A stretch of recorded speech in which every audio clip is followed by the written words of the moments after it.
Yeah, we're good? Okay, cool. Hey, people, this is Ashley with Music After Dark, HTX. And I'm super excited, and I fucking always say that, but this this interview kind of came out of nowhere too. I wasn't expecting for this one to happen. So I'm pretty sure everyone that's watching this is gonna know who you are. But why don't you introduce yourself? Because you have your, I guess, stage name and then your normal name, right? My human name. Yeah, they are not the same. So, Yeah, yeah, go ahead and introduce yourself. for sure. So I am Vanilla Sugar, the stage name. Stage name. But yes, and then my human birth name is Jessica. What do people call you more of, do you think? Like fans, do they call you Vanilla Sugar? Vanilla. Vanilla? Yeah, Yeah. it's so funny. It's like my first and last name, so I always answer to it. Like, Yeah. You're like, yes. I love that.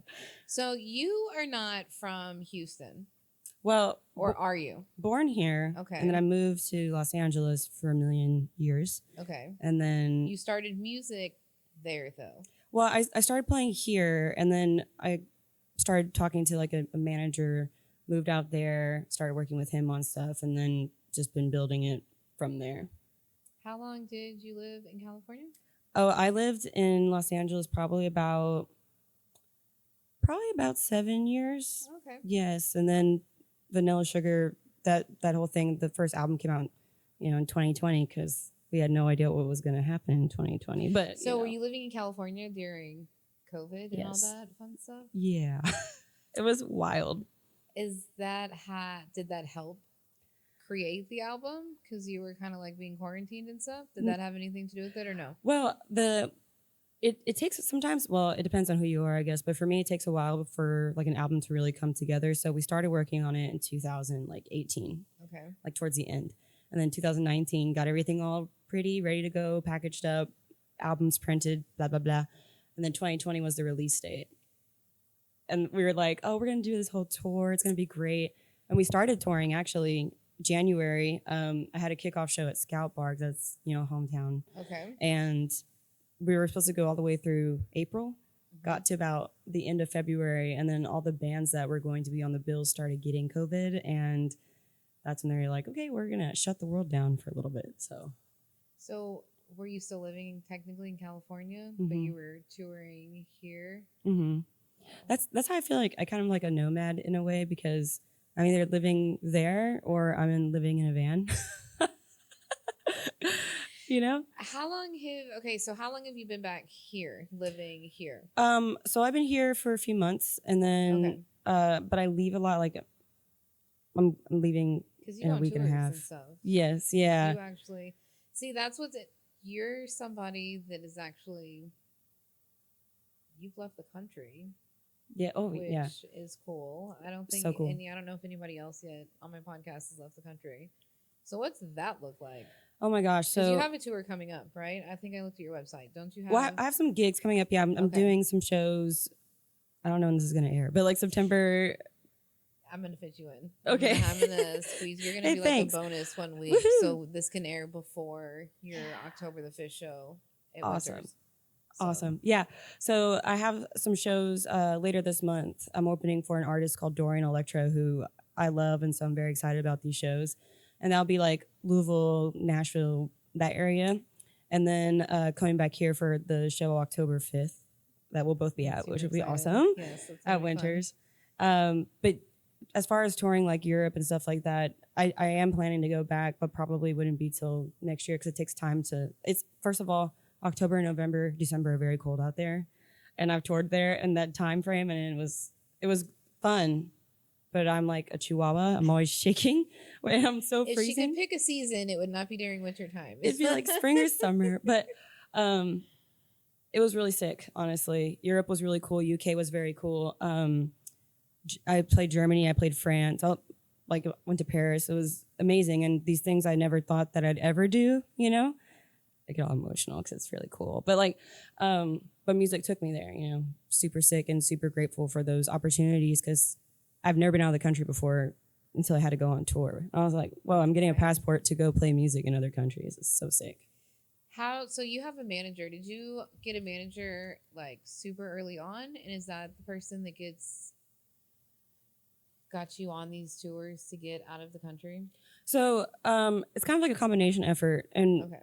yeah, we started working together pretty early on, yes, and then with the going out of the country and stuff, like I'm always looking for opportunities because I love playing and performing and stuff like that. So anytime I can find maybe a venue or like a bill that, hey man, these artists are like me and I could definitely play with these people or anything like that, I'll start looking into it and I start sending it to my manager, and then my manager contacts whatever manager he needs to contact over there, and then we make it happen.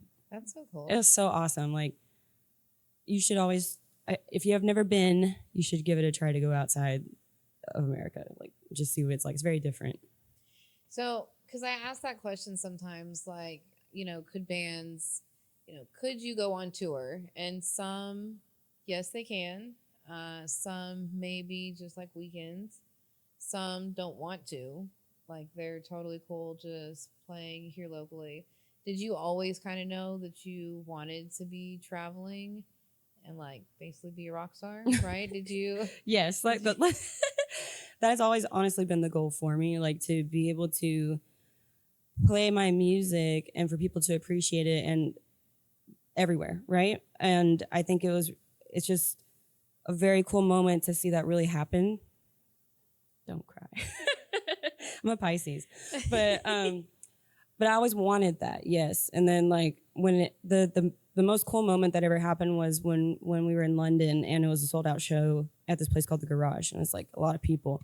And we do this thing where we're like, okay, let me see you put your hands up. And then seeing all those people do it, I was like, ugh. I literally had to take my mic away and be like, okay, don't cry. Here we go, But that's like, has always been a dream of mine, to make that happen. And then seeing it starting to happen, I was like, whoa, super cool. What genre do you consider your music? Because it's not not a whole band, right? Right. Like I'm used to interviewing. So what genre do you think you would? It's kind of weird, right? Because if you had to pick one, because we talk about that too, how there is like blending and mixes. Mm-hmm. So definitely now I feel like there's a lot more artists who are doing the mixing thing, and I would call it, I don't know what I would call it, but I would say it's a mix of like electronic music, industrial, and a little hint of metal. Because I've always appreciated all those genres alone, Mm-hmm. And so whenever Vanilla Sugar started, I was like, I want to try to see if I can create something that combines all the stuff that I like and make something that I actually would want to listen to myself. And the new stuff that we're currently working on is super heavy, which I'm so excited. And if you are at the show October 5th, you'll get to hear it. So yay, I'm so excited. Oh, that's exciting. So it'll be new music. Yep. And it's going to be at Winters, which is cool. Have you been back to Winters since the last time I saw you at Winters, which was like, it was when you were there in June? I did go. Have you been back there since then? Yes. I forgot who I came to see, but I know that one of my friends was working the event, so I went to go like show up and support them too. So you came to go to a show? Well, I was already in town. Okay, cool. Yeah, and I was like, hell yeah, I'll be there. Because my parents live here, and so I'm very close to them, come visit and all the time. And so I was here, and I was like, let's go. Like I'm always at Scout Bar and stuff too for friends' events. If I can be there, I'll be there to support, because I believe that's what you should do in like a community, right? Yep. But it was interesting, so it looked different than whenever I was there. And then I forgot, I think they had like couches or something in the front. Yeah, it's like different. It looks totally different. I dropped off some stuff for a benefit, I guess, a couple weeks ago, when I was like, where am I? Okay. I was like, Brian, good job. Thumbs up. It does. It looks really good in there. So I'm excited. I'm super excited about the show. Me too. Who else is going to be? It's you and who else? Because I think we have someone else on the bill that I am familiar with that's coming in from out of town. Oh, DJ Whisper Wish. Yes. Oh my gosh, dude! When I asked if he wouldn't mind coming and DJing, and he's like, yeah, I was like, oh, I'm so excited, because I've been a huge fan since the Havoc days, if you remember Havoc. I do. And so I'm super stoked. I was like, this is very cool. You have never got to? Have y'all ever worked together before? Like musically, no. Yeah. I mean, we talk and stuff, and we've like been at shows together, but we've never actually like worked on something together. Yeah, I'm like more excited now. Ooh, Yeah, gonna I'm be so good. stoked. I'm so This stoked. is gonna be so awesome. Yeah. There's two other artists also performing that Okay. night. One is a band that I have not performed with, and this is my first time. I came across their music. They're called In the Shadows, and I was like, "Oh, this is cool." It's I a dig the name. That's cool. me too. And I checked out their profile, and it's very vampire-y. I was like, "My people," you know. I was like, "This is cool." And That's gonna be dope. yeah, very like goth vibe, which I dig. And then my friends are the radio broadcasts, and I always like to have them open up whenever I come through because we've been playing together for years, you know, and they're really cool electronic group and nice people. So I'm like, I love it. yeah, It's come gonna over be- here. Yeah. Oh my gosh, that's gonna be super cool. Mm. I'm so excited. Yay! Yay! Oh my gosh.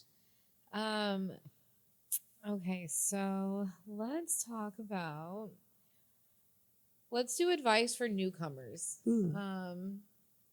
Like because I don't know, right? So it's usually go to open mics and stuff is usually what people say.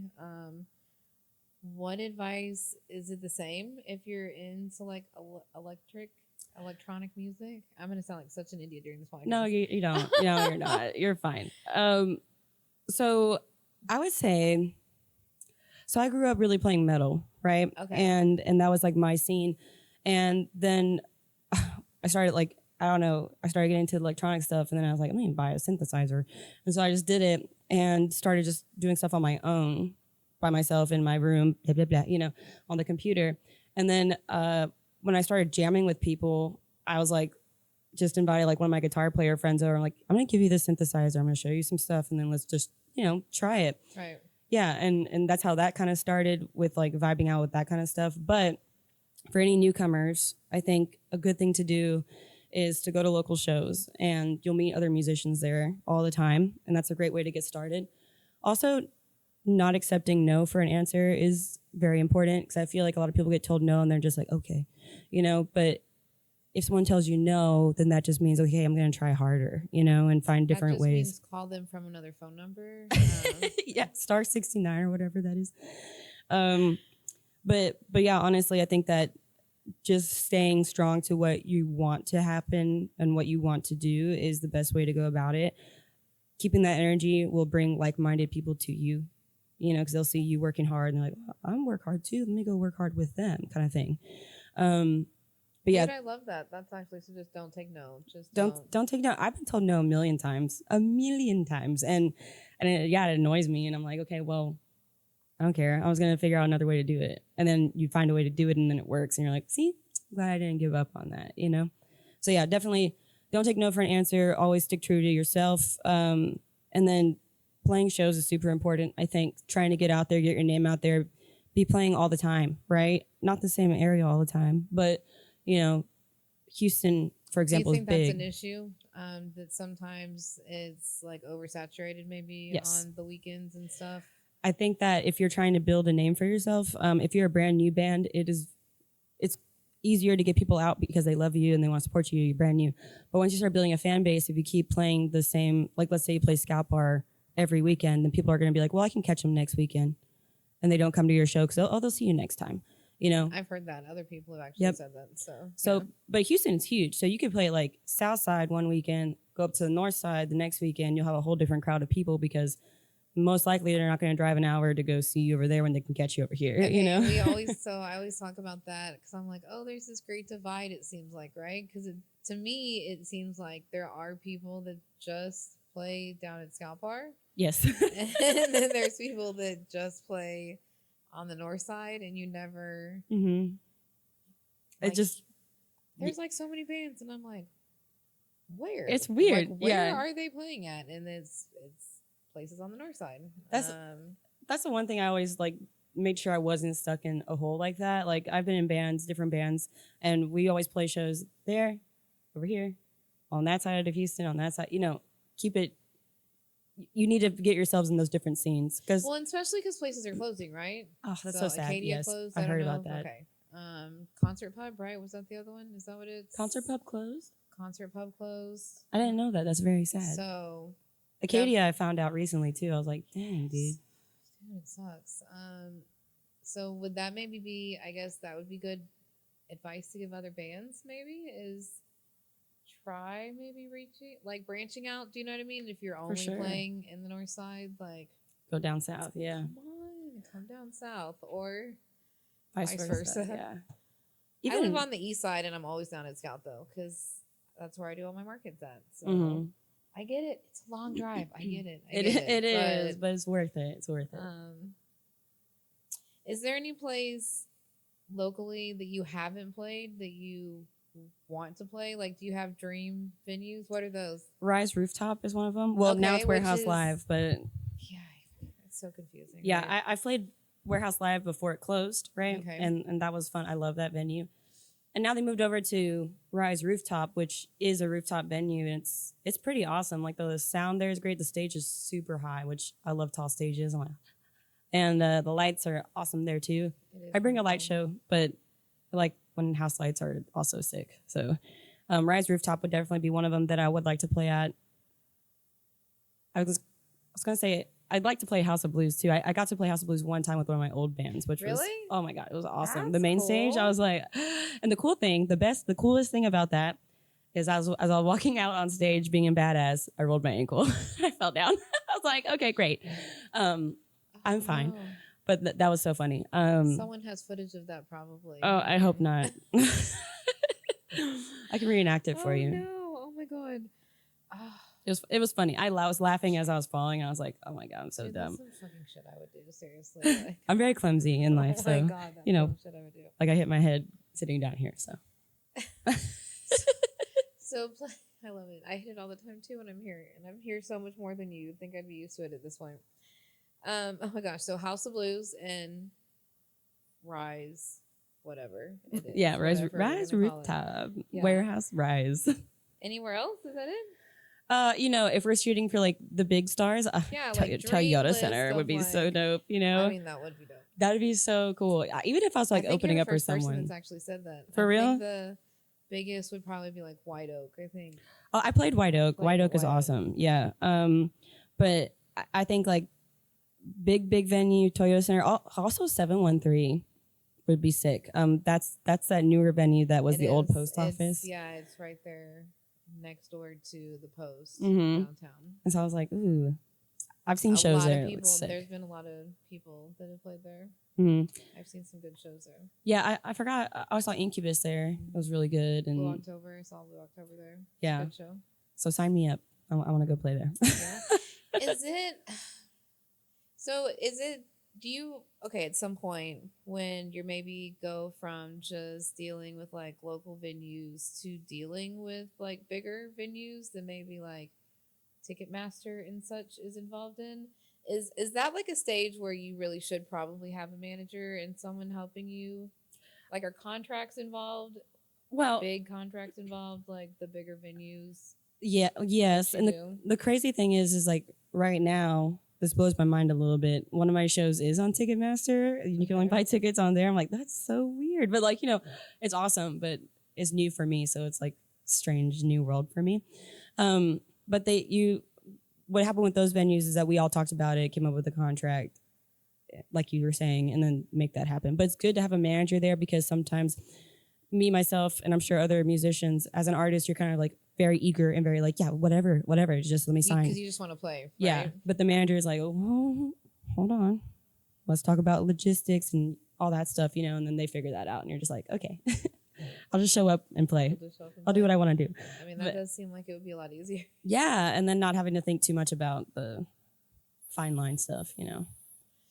Do you do all your social media, or does someone else do your social media? It is it is me. You seemed like you responded. Somebody responded pretty quick. It was not me. You. Okay. I'm like a vampire. I don't really sleep that much, so I'm always like on. And sometimes I try to be like, maybe I should be respectful and not respond at 3 a.m. But you know, hopefully your phone's on silent. That's So how I am too. Sometimes that's so funny. But yeah, I do. I manage the social media, and I think I prefer doing that instead of somebody else answering the messages for you, because then it feels kind of not as personal to me. Well, you probably like want to know what's going on. I do. Too, I want to be right? aware. Yeah, and sometimes it does get a little crazy, and I will admit, sometimes I'm bad at responding quickly. Sometimes it takes like, 5 to 7 business days because, You're busy. well, that and I have horrible social anxiety, real life talk. Yeah, Do you? I do. And then I'll see a message or 3 and I'll be like, oh, okay, not right now. And then it's like a week later, I'm like, oh my God, I got to answer that. But oh my God, it's been a week, and Yeah, that no, whole that's a snowball whole thing happens. And That is a real thing that I do too. it is so real. Sorry. And I wish I wasn't like this, but whatever. It is who I am. So I've told myself, you need to get better about it. So on Sundays now, I'm trying to like make sure like I dedicate. Is that your scheduled day to like return? Yeah. 1 week is better than 3, right? Hey, that's good. So, but yeah, I'm like, I set aside time, like at least 2 hours to just get on the computer, Instagram, Facebook, TikTok, Twitter, all that. Well, X, what do they call it now? All that stuff. Make sure you stay on it. And then creating content. Like before I came out here, I was like, okay, cool. I'm putting on the vanilla sugar face. Let me go ahead and shoot like 3 videos to promote my shows that are coming up. And so I did that. And even that, sometimes it takes a little bit for my brain to be like, let's go, girl. Yeah. It's I don't know, the ADHD possibly, but we get it done. Procrastination, but whatever. That's a whole thing. That is a whole thing. Yeah. Dude, it's crazy. It is. Since you've been back in Houston, because you brought up you do your whole thing, right, for shows and content. And then, so when you're out, like in your daily life, do people ever recognize you and maybe come up to you? Or do you think people are attracted to the pink hair, maybe? Do you think that catches people's eye? I think the pink hair definitely makes it recognizable, right? And people are like, is that?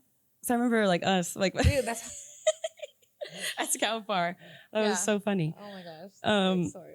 But it's like those moments will happen. We're like, are you? Yeah, because I was like, Yes. wait, you look just like. Yeah. She's just smiling, and I'm like, yeah, I'm an idiot. No, you're not. But you did not have. No, I was in incognito mode. Yeah, you did not have. You were just like hanging out at Scout. It's my chill mode. Yeah. Yeah, School of Rock had an event, I think, going on. Yeah. And so I look totally different, right? Totally different. I do my makeup. It's so crazy because I feel like with makeup you like can shapeshift in a way. Mm-hmm. And so when I do the vanilla sugar face, it's very dramatic. Like, look at the camera. Yeah, pink and black craziness and stuff. And outside, if I'm just like going somewhere or being my normal human self, it will just be like maybe eyeliner. Always wear black eyeshadow most of the time. So. Or pink, but are you cool with people coming up to you, or does it weird you out or anything? No, I love it. And the one time that I remember the most, where I was like, maybe I shouldn't come out looking like a crazy person, like like I just rolled out of bed. We went to go eat with my family at Gringo's, and the server came up to me and he was like, "You're vanilla sugar. Let's take pictures." I'm like, "Oh my gosh!" My eyes are all puffy and crusty, I'm like, "Oh no!"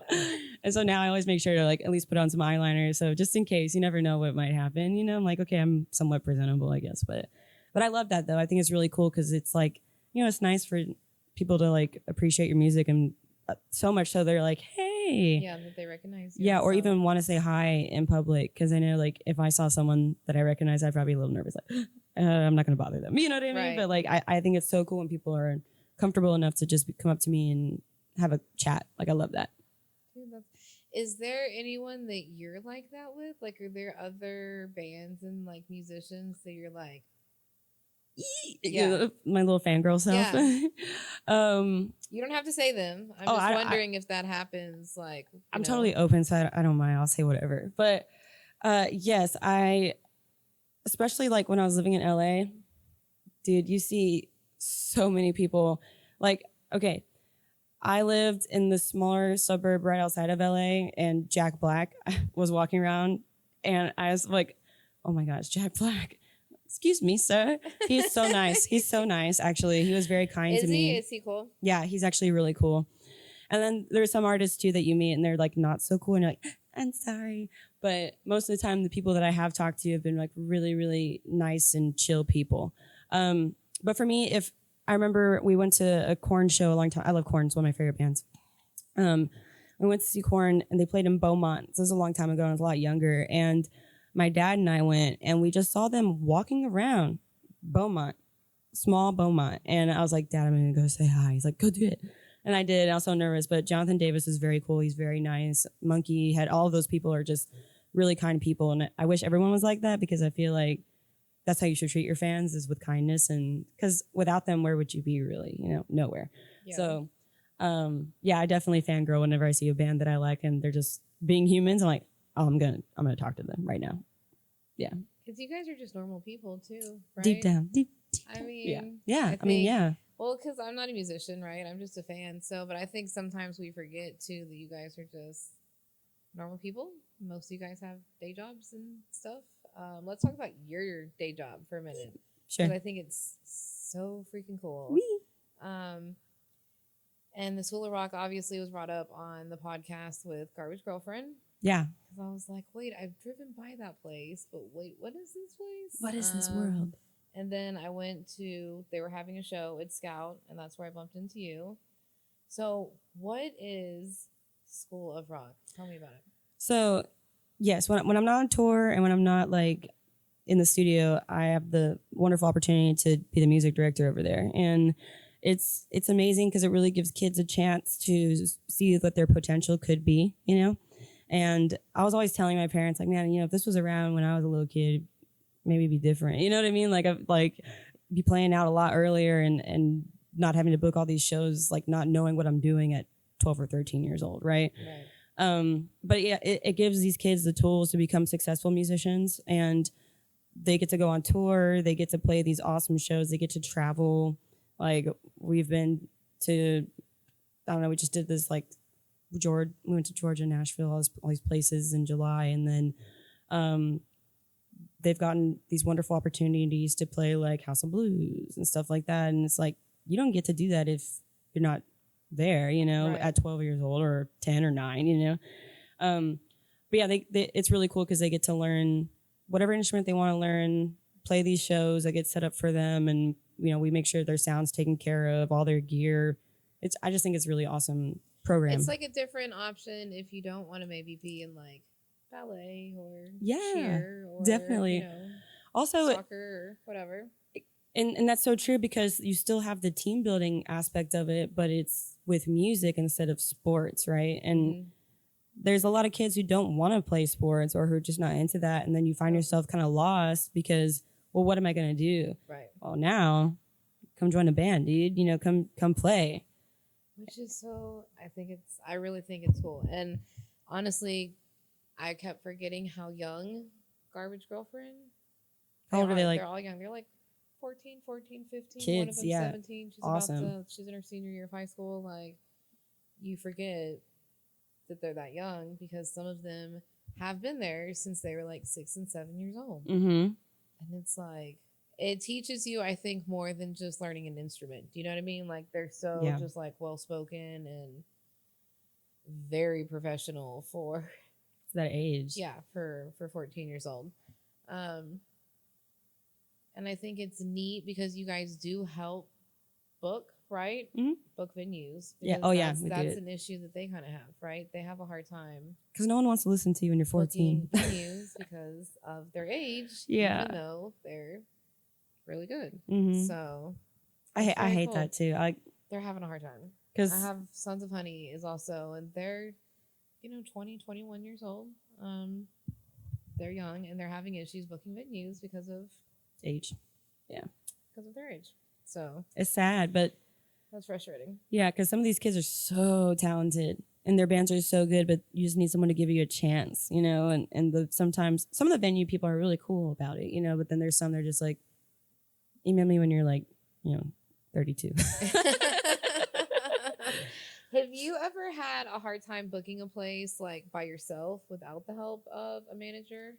Like growing up, was it hard? Yes. Okay. Like the age thing for sure, Dude, and then also is like driving me nuts. Oh, you're so fine. The age thing, like I started playing out. I had like metal bands when I was like 12 or 13, and punk bands and all that stuff, and it was hard to book shows because, like we were saying, you're 12 and 13, and you're like, child, get out of here. But then as I got older, it became easier because the venues that did let me play, other people start to see it and they're like, okay, cool. Then these people actually know what they're doing despite their age. Now there is sometimes it is a little bit hard, but I feel like most of the time I do get a response. Just like tell me no if you want to tell me no, but Right. don't not respond to me because I'm going to be like annoying you until you respond to me type of thing. Yeah, just tell her no. It's okay. Please just tell me no. I'll leave you alone. I promise. But yeah, like some of the overseas stuff, my manager was able to get. The promoters like did start talking to me, but then when it gets to all the logistical stuff, I'm like, you take that. Yeah. But there are some venues that even now that I like reached out to and they do the thing that I hate where it's like, just don't respond to her. I'm like, hello, am I in your spam? I'm gonna call you 85 times. But you know, they don't know me, which is fine. And I think that you've only been back what, a couple months you said, right? Yeah. Well, even like other places too, like Florida, for example, I never played there. And like when I reach out to Florida venues, they're like, what's your Florida history? I'm like, none. They're like, never mind. I'm like, okay.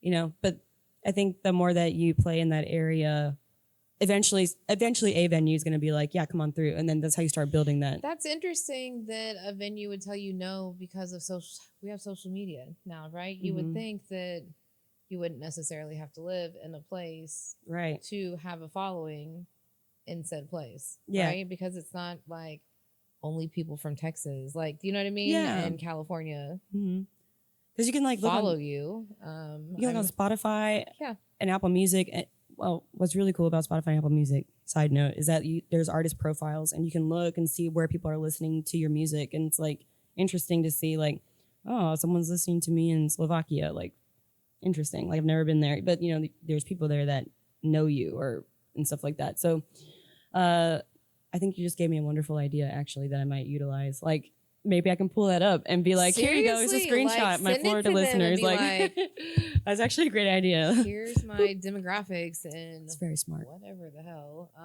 That's just because I asked that question, like, do you think social media has helped or hindered? I think help for sure, honestly. Because like, do you think people use it right or utilize it enough? I do. I think that like, because I'm comparing like when I was a baby playing shows where, you know, Facebook did exist, but people weren't using it as much as we're using that and Instagram now, you know, and you had to like print out. When it first came out, it was for like college students, right? Yeah, it was different, not music. Not how it is. You didn't have a band page, you know, today. And you have to print out flyers and put them places, but you physically can only go to wherever you can go, you know?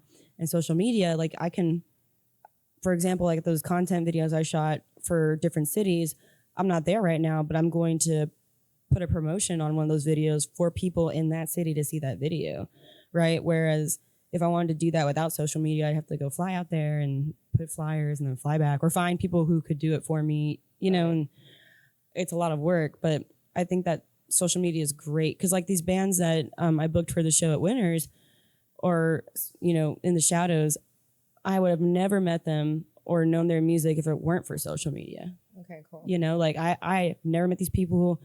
Well, I've never met them as a band. Actually, like, no, happens full circle. One of the members told me I do concert photography and they're like, you shot my band like 10 years ago at House of Blues. I'm like, whoa, that's cool. Crazy. Like, whoa. But anyway, like, you know, but I didn't know that they had a band, right? But so like discovering new music and stuff like that, social media is fantastic for that. Hashtags are great. People don't utilize hashtags enough, but they work. Do they? Yes. Do they work? Yeah, like crazy. You think it's underutilized? I do. I think that like the bigger artists who are on labels and stuff, they have managers and promotional teams that know how to use it. But for people that are DIY or independent, it's like if someone doesn't tell you to do it, you're not going to be really thinking to do it. For example, like just having a hashtag of alternative electronic, people see that like when they're scrolling, the algorithm like tells people, hey, check this out. This is part of like what you're into. And then you see stuff like, oh, vanilla sugar, like, and then it comes back to you and I start posting and you're seeing my post, you know, and it's interesting. Very cool. So that would, I don't know. I think it's a mix. I see some people really using them and then some people not. So if you see my post, there's like 85. Like, no, there's only 8, but there's hashtags on there. Very cool. Okay. What about merch? Do you think it's a good thing to have, or like, do you think it helps or not? I think merch is super important. Okay. As a touring artist, you get a lot of your revenue from merch sales. Okay. And because most of the shows, the ticket sales, you still have to like pay the venue sometimes. So ticket sales or bar money goes to the venue to pay for their staff, their sound engineer, door guy, whatever. And then merch sales, that's your money because you pay to get that merch made, right? So that's not like normally venues don't take a part of it. Some of the bigger venues will take 10%, which I'm like, eh. Yeah. But some of the smaller venues are like, oh no, that's yours. And so for me touring, the bigger venues that do take that, sometimes they're nicer to like the opening artists. Like if I'm opening for a big band or something, they're like, you can keep them. Like, yay.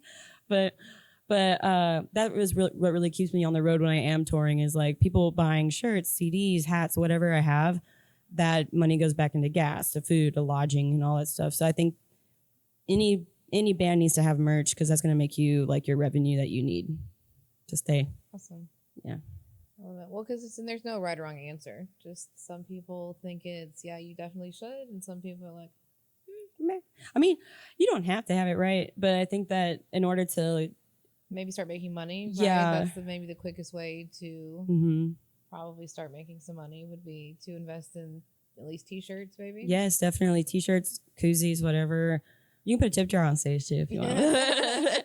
But you know, like I found that even stickers are super cheap to make, and then you can sell them for like $1, $2, and you're already making profit, and that adds up. You know, you sell like 20 stickers, like oh, I already made $40. You know, so I love it.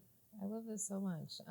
Okay, so let's list your upcoming shows again, so I can clip that and make a fun thing with it. Okay, so there's 3 that are announced right now, Okay. and the first one is Louisville, Kentucky.